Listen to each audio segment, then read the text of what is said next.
Solving ratio and rate problems. Learning goal. I can solve problems by using equivalent rates and equivalent ratios. Let's look at a problem. Suppose some nuts cost $22 per kilogram. How much would 150 grams cost? One approach here is to use a number line. At the very least, a number line gives you a good sense of what kind of number you should be expecting. So on the top, we've got units in dollars, and on the bottom, we've got units in kilograms. We've taken the 22 and we've cut it in half, which gives us 11. And then we've taken the 1 kilogram and cut it in half, so we end up with 500 grams. Then we've got each of these increments, which would be 100 grams each. So if this is 100, this is 200, then clearly 150 is going to be right in the middle. It's a little difficult to take 11 and divide it by 5. It doesn't divide evenly. So just as a sidebar, we'll do that as a separate calculation. 11 divided by 5, because we're going to divide it by each of those 100 gram increments. We've got 2 5s in 11. 2 5s make 10. Subtracting that, we end up with 1. Now we have to have a decimal. So we bring down the 0, and we end up with the 10. So we can now say 2 5s gives us 10. Subtracting, we end up with a remainder of 0. So 11 divided by 5 is 2.2. So on the dollar line now, we've got 2.2, 4.4, 6.6, and 8.8. Right in the middle here, halfway along is 150, and it's not too hard to see if we've got 2.2 and 4.4 that this is going to be 3.3. So that's using a number line to aid us in solving the problem. How would we have solved it without using a number line? Well, we'd set up an equation that says we've got $22 per 1 kilogram, and that's equal to some value over 150 grams. The next thing I want to do is resolve this. We've got kilograms and grams.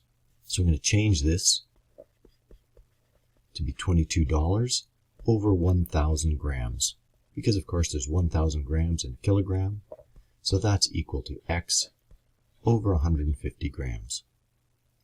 Now we want to solve so that we have X all on its own, so we're going to multiply both sides by 150 in order to get rid of this 150 grams. So multiplying both sides by 150, that'll give us 150 times 22, all divided by 1,000, and that will be equal to X. And if you calculate that out, you will find that it equals 3.3 as expected. The ratio of the length to the width of a rectangle is shown here as 3 to 8. What is the ratio of the width to the perimeter? So the first thing we need to do is come up with the perimeter. So the perimeter is 2 widths plus the 2 lengths added together. Or another way of saying that, it is 2 times the width plus the length, which in our case is 2 times 3 plus 8, which 3 plus 8 is 11, times 2 would give us a perimeter of 22. So the ratio of the width, which is 3, to the perimeter, 22. Now we're asked, does this ratio depend on the actual width? Well, let's think about that. If the actual width here was, say, 15, so we've got a ratio, a relationship of 3 to 8 for width to length, and now I'm saying that the width is 15, so that means my length has to be 40, because I've multiplied the top by 5, the bottom multiplied by 5 gives me 40. So my relationship of width to perimeter is 3 to 22. That now has to be equal to 15 to some value, and the perimeter in this case is also going to be multiplied by 5. So let's look at it again now under this new scenario where we're actually putting in width rather than just a ratio. Perimeter in this case would be 2 times 15 plus 40. So that's 2 times 55, which would be 110. So the question now, is this correct? Well, the top is multiplied by 5, and the bottom is also multiplied by 5. 5 times 22 equals 110. So the ratio is going to stay the same regardless of the actual length or width. Well, it's springtime, so we're boiling sap. 200 liters of maple sap make 5 liters of maple syrup. How much sap do you need to make 300 milliliters of syrup?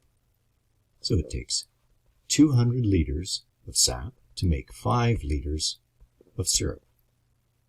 We're being asked, how much sap does it take to make 300 milliliters of syrup? The first thing I'm going to do is to convert this down to a unit ratio. So I'm going to divide out the 200 divided by 5, which is the same as saying 40 to 1. So 40 to 1 is going to be equal to x over 300 milliliters. To get the x alone, I need to multiply both sides by 300. So I get 300 times 40 is equal to x. And of course that is equal to 12,000 equal to x. So remember, we were working here, this was in milliliters. So since we're talking milliliters, we don't usually use such a large number of milliliters, so we would convert that to liters. Remember that there are 1,000 milliliters in 1 liter, so we take that 12,000, divide it by 1,000, and we get 12 liters. So the answer to our problem is that it takes 12 liters of sap to make 300 milliliters of syrup. This question's a little trickier because we're asked how much something might cost, but nowhere in the question is there any cost information. They haven't given us any dollars anywhere. Let's see how it might work out.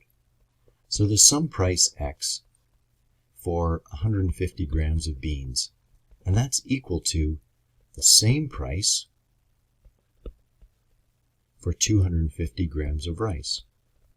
But we're asked for a cost per kilogram. So I think the first thing I'm going to do is just assume a number for X. And maybe for now I'm going to assume X is equal to 4. So it's $4 regardless of which one you're buying. I'm going to concentrate for the moment just on the rice because I can see right away that 250 grams is going to be a lot easier to get me up into kilograms because I just have to multiply that by 4. So if it's $4 for 250 grams of rice, seems like pretty expensive rice, but anyway, we'll go with it. It means we've got a ratio of $4 to 250 grams, which would be the same as something to 1,000 grams. Well, to go from here to here, we're multiplying times 4. So if we're multiplying the bottom times 4, we also have to multiply the top times 4. So that means we've got $16 per 1,000 grams, or $16 per kilogram.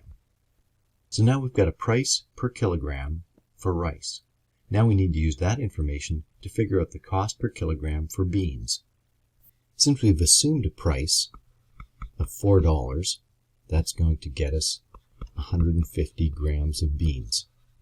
We need now to take that ratio of 4 to 150, and that's going to be set equal to some unknown value divided by 1,000 grams, because that's, of course, 1,000 grams equals 1 kilogram.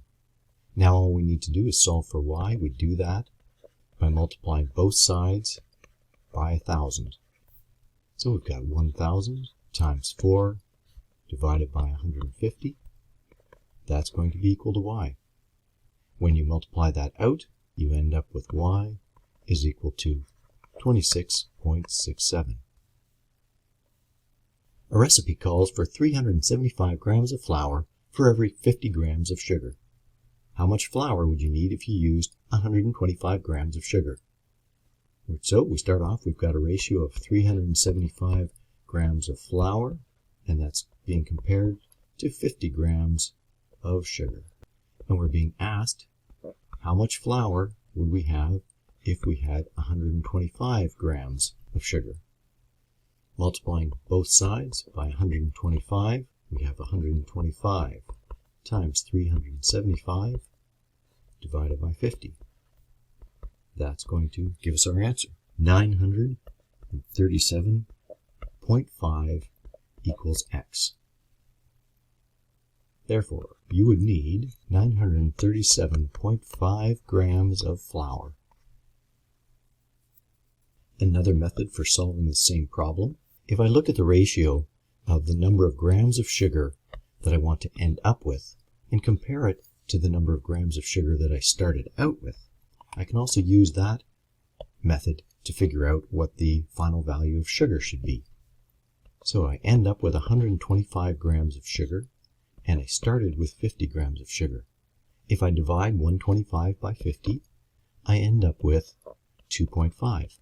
I can then take that 2.5 and multiply it by my original amount of sugar. So 2.5 times 375 is equal to 937.5, which of course is the same answer that we got in the first calculation. The ratio of grade 7 students to grade 8 students going on a hiking trip is 3 to 4. If there are 84 students going, how many are in grade 7? So the ratio that we're given of 3 to 4 is a part-to-part ratio, right? Because each of these numbers is talking about some part of the total group. What I'm interested in this case, though, is the part-to-whole ratio, because I've been given the total number of students.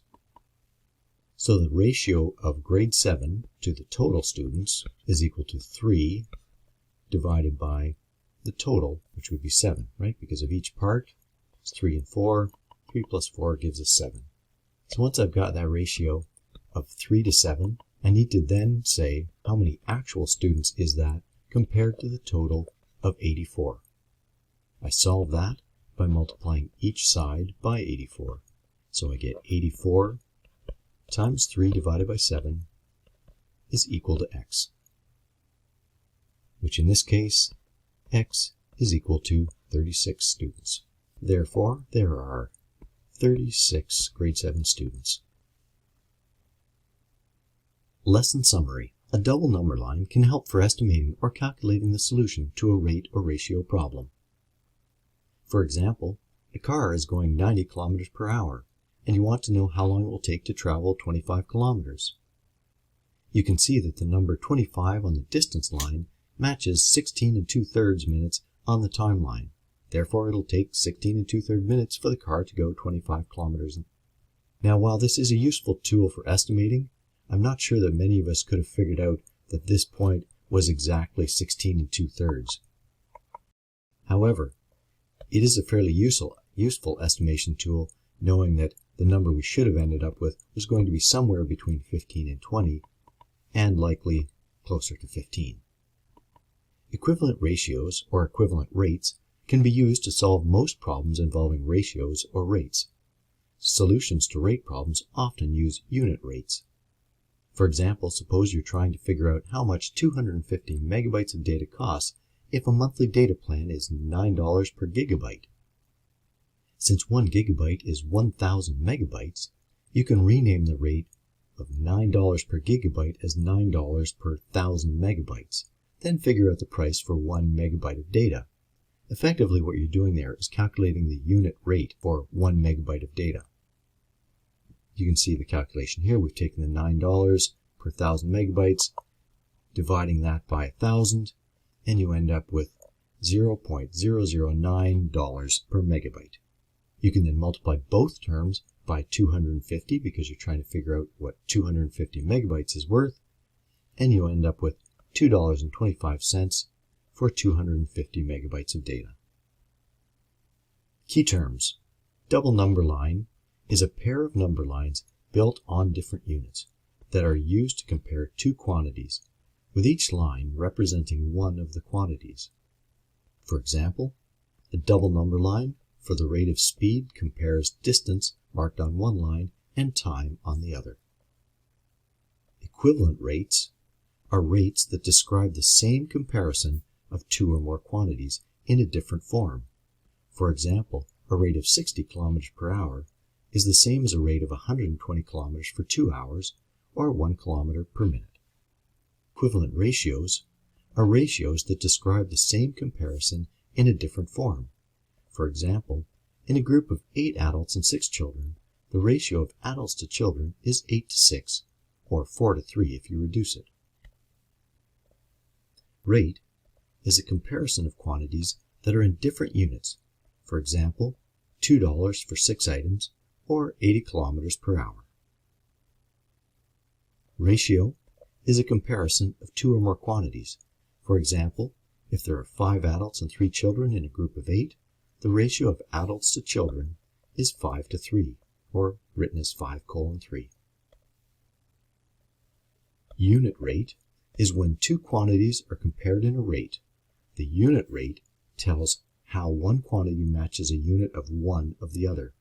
For example, if it takes 60 minutes to walk 5 kilometers, the unit rate is 12 minutes for 1 kilometer.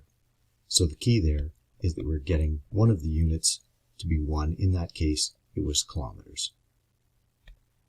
Your turn.